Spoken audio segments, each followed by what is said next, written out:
Alright, this video is going to sort of build off a little bit of the 2001 video explaining what it was about, and we're going to see here a lot of connections to Eyes Wide Shut in 2001, which might seem at first kind of just thin or non-existent, but if you look closely, they're pretty starkly there. At the most obvious level, we're going to see a lot of bodies on tables, and of course that imitates 2001 with the astronauts, but we're going to see there's a lot of deeper stuff than just mere parallels. For instance, with Bowman at the end, we see him on a bed as a very old man, and that's a shot that's very closely imitated in Eyes Wide Shut when Bill sees an old man who's dying. They're even composed very similarly. But aside from simple kind of imagery and plot details, there's also an interesting amount of kind of ideological and philosophical connections. Like most people take the ending as a very secular thing in terms of the Star Child, but it does have religious meanings, and I'm just going to concentrate on Judaism because, of course, Kubrick is Jewish, and so, of course, that's his background tradition, but he doesn't use it overtly, and so you have to watch it very, very close. So if you observe when Dave is eating, he has a glass, and you look closely, he breaks the glass by accident, and this is, even if you're Jewish, you know that this is a wedding tradition to break glass and say, Mazel Tov. Now, Dave doesn't do that whole ceremony, but it does seem like very clearly he's paralleling a Jewish ceremony. And in Eyes Wide Shut, even though none of the characters are overtly Jewish, he did admit, talking to his co-writer, that he wanted to make sure that Dr. Bill's last name would never be associated with Jews. So, again, there's another obvious coded message. And in the original novel, when we see that Bill is assaulted by these kids, in the original novel, it's supposed to be this anti-Semitic gang, and they're saying all these anti-Semitic slurs, and they just changed it a little bit in terms of the allegory.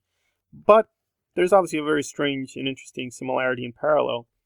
And of course, there's the obvious thing, not that just that Kubrick is Jewish, but that Arthur Schnitzler himself is Jewish. And recently there was uncovered some evidence that he was working on a script on another Jewish writer called Burning Secret. Actually, this had been well known, but the script was finally discovered. So he's been sort of fascinated by Jewish history and Jewish mysticism for quite some time, and he does insert it in various places in Eyes Wide Shut. Now, in terms of things that are more overt in terms of symbolism, if you know that Bill has a daughter and she likes toys, and in 2001 we get this early scene with, ironically, Kubrick's own daughter and how she wants a toy. And of course, the ending of Eyes Wide Shut, we see them going to a toy store, and yeah, she gets a toy. But what's interesting is that there's clearly a kind of deeper level of symbolism because she already has a teddy bear.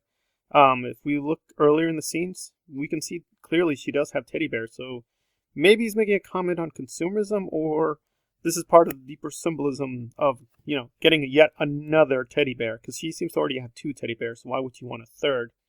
So yeah, there's a lot of little nuggets and Easter eggs that are thrown throughout the whole film. And of course, the obvious thing is that, just like the way Dave is going on a circular journey, and if you look at Bill, he literally goes through this huge, huge circular journey through the city, but he ends up where he started.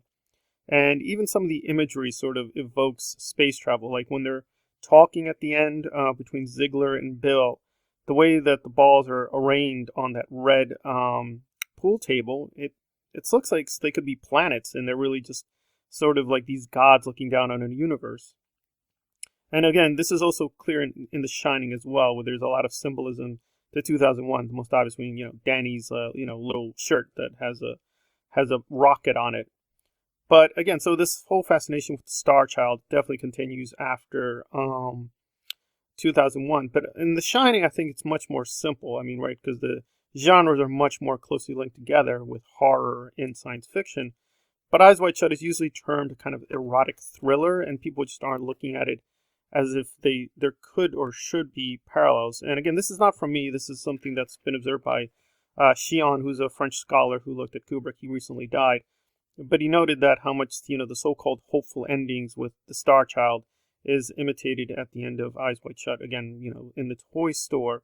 And he also makes a much more speculative argument, which I think is a little bit too far out there, that maybe the whole film is actually narrated from the daughter's point of view.